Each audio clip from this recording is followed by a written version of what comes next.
Listen to this podcast now on the Red Apple Podcast Network. The Idea Gen Global Podcast with George Sifakis. I'm George Sifakis. In a world overflowing with noise, there is one forum where the world's smartest voices connect, where visionaries sit at the same table as innovators, and great minds don't just talk, they act. Download all of Red Apple Media's podcasts right now through your favorite podcast platform. Listen, all you New Yorkers. Excuse me, taxi. Okay, we're looking around. This is the 77 WABC minicast. Now let's slam on the brakes and have a good time right now, because remember, just because I have a fascinating issue doesn't mean people are going to follow through. Let's go to Phil in New Jersey. Get ready, my friends. Buckle up for this one. And by the way, lactating women and people with pacemakers should consult with their physicians before listening to Phil in New Jersey. Phil, you're on the other side of midnight with Lionel. Hey, how you doing? Andy has no protectors at DOJ, so he is going to get thrown to the wolves pretty good, I think, in terms of that dump. They're going to find a lot of stuff with Protectors? What does that mean? Well, because I think that their subjective choices when you release which material, which they haven't released everything. That's number one. So you choose what to release. Does Bill Gates have protectors? Does Bill Gates have? And then the second part is redactions.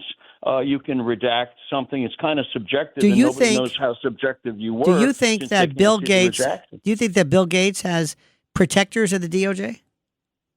No, I don't think so. How do you know? I don't think Bill Gates does. How do you know that? Well, I don't know. But if I had to guess, I would say that I don't think. I can't think of a reason why he would. Unless he could buy them. Phil in New Jersey, and I think that Andrew doesn't have any protectors, and I think that Gates, and I think that with redactions. And when the drops came, and I think, because I'm fascinated by how you just think this. It's hubristic. Well, I think everybody's thinking right now, and then you speak. No, not thinking. For example, I think that supersymmetry doesn't work at, for minus 73 Kelvin. Why? I just think that. No, I understand there's thinking. But I like the way people will concoct, and I'm fascinated by it, scenarios just based upon kind of like gut intuition. Yeah. Generally, my thinking proceeds like me speaking, so it's something I can't get around. No, but I'm saying it's in areas that you don't have any expertise in whatsoever. But you're thinking... Right. I think that the redaction process... What's that syndrome, Lionel? You know the syndrome. It's the one where you don't realize what you don't know. Oh, right. I know. No, but I know. It's a hyphenated... in any event, talk to me about your other question. This is a good one. Oh, I was just going to ask you, on an affirmative defense. Obviously, it would have had to have been filed much earlier, so that window closed, but the affirmative defense might have been a necessity, which, roughly speaking... And who were you talking about? Had to do... I'm talking about Mangione shooting the executive. Because you never told us who you were talking about. All right, go ahead. Oh, I'm sorry. I thought I did with the screener. I apologize. So it's just talking about, to the screener Mangione is a waste of time. He doesn't even speak English. Go ahead. Okay. Mangione did indeed shoot someone, but he averted a larger harm by doing the smaller harm. Therefore, it was necessity. Therefore, it's a defense. You're familiar with it, Lionel. Yes. And that's not it, but... No, I'm just wondering, because the argument would be that everything had been tried, but as you know from the exposés of that healthcare company, they were deliberately denying claims, and which were resulting in quantifiable number of deaths and a lot of suffering. No, I mean, that's amusing. The necessity defense is you got to have four conditions. One, there's imminent danger. Number two, there's no legal alternative available. Right. Number three, there's a direct connection between the illegal act and preventing the harm. And number four, harm prevented outweighs the harm caused. So you've got to show that if I were to shoot this man, somehow all of the problems that I feel were associated with this horrible and heartless insurance company, that would be connected. Classic defense is you break into a cabin because it's freezing, and you break in and it's trespass. But you did it not because you wanted to break in, but because you were going to die. There was imminent danger. There was no other way around it. That's kind of what necessity means.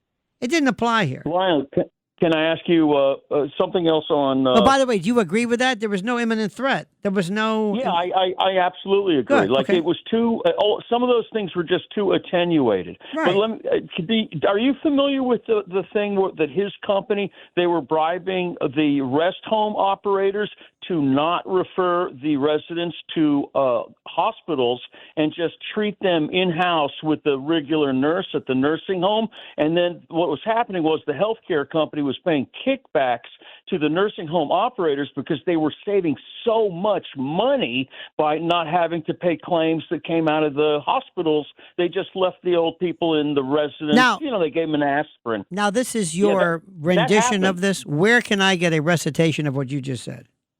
Well, it's if you Google that healthcare company that Mangione shot the executive, they just actually got caught and paid a fine. I think a large what does fine. that have to do with his murder?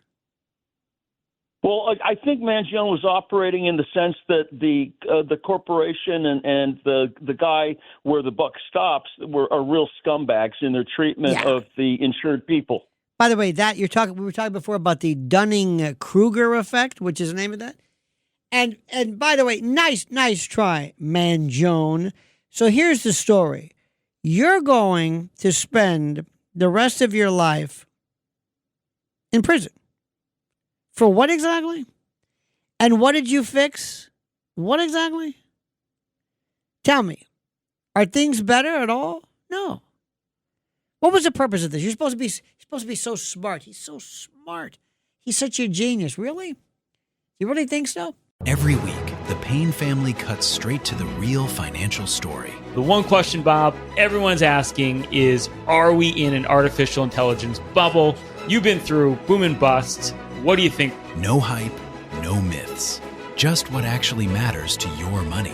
Does feel very similar to what we experienced in the 90s. Where are we, though? Are we in 1995, 1997, 1999? Listen to the Pain Points of Wealth on the Red Apple Podcast Network.